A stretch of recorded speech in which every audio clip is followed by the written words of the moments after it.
Alright, coming to you after the Ohio Elite Beast. They in their course video briefing everyone, they said it'd be very muddy, and it was very muddy, and they said there wouldn't be a lot of water on, or they said there'd be a lot of water on course, but we wouldn't necessarily be going through it, which was a total lie, because there's like a quarter-mile stretch where it was knee-deep and sometimes lower water, but it made for an interesting race. I have to say, with my placement, I got 14th, which I should be pretty happy with that, but I'm actually kind of embarrassed, and the reason I'm embarrassed is because somehow in my head during that race, I thought I was way further ahead than that. I honestly thought I was in 6th or 7th for quite a while there, and I'm really not sure where I was wrong on that, but I was apparently very wrong on that. So when I crossed the finish line, I was a little bit confused. Hold on, we're about to get directions to get out of here. Give me 1 second. How you doing? Trying to get out. You leaving? Yeah. Okay, go straight ahead. Alright, thank you. You're welcome. Have a great day. You too. Nice guy. But so like I said, I'm pretty embarrassed. Not by my performance, my pace was what I kind of expected it would be on that type of terrain. I didn't know it was going to be quite the way it was because I've never raced here before. But I'm just kind of embarrassed that I thought I was that high. And the reason I did was because, especially on beasts, it's about settling into a pace and getting set in a pace that you know you can maintain for 13 plus miles. It was 13.25 on my GPS.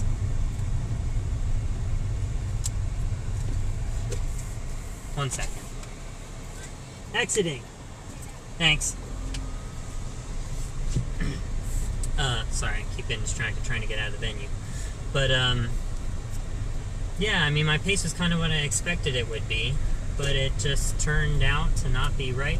And the reason I guess I'm most confused is because like I was saying, pacing is important, and so right out of the gate, lots of people start sprinting, and they can't maintain that pace, and so they burn out a few miles in. I end up passing them.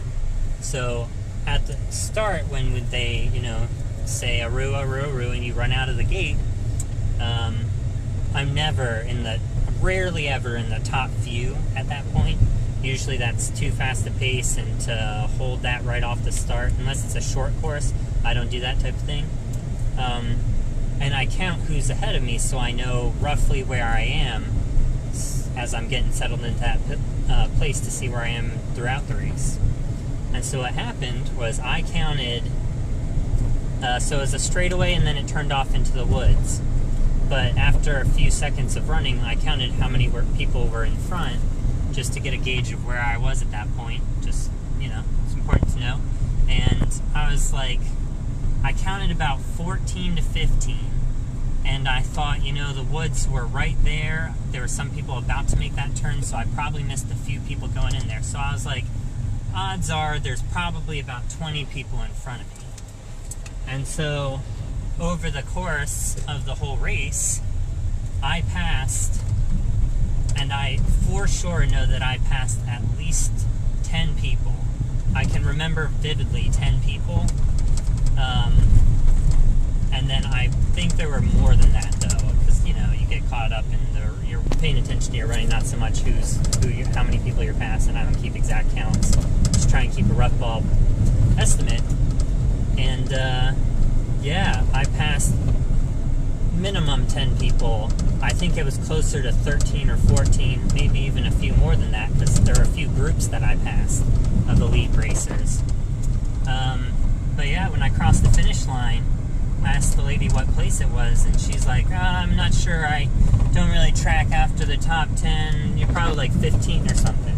And I was just very confused. So that's where I kind of am. I'm kind of embarrassed by, I guess, screwing up my count, or I'm happy with my pace, because my pace was what I can do on a course like that where there's lots of water and blah, blah, blah.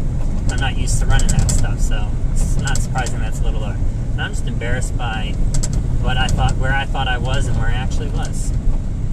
So yep, that's how I'm leaving this race. I'm gonna be doing the. We're all set. Let's go. There's In ways. a quarter of a mile. Gonna be Turn doing left the on North Main Spartan Street. sprint in DC in 2 weeks. I'm gonna be running the Elite Wave in the morning, and then my wife Kara is filming this very nicely, and I will be running shortly after that. And yeah, so we'll see what happens there.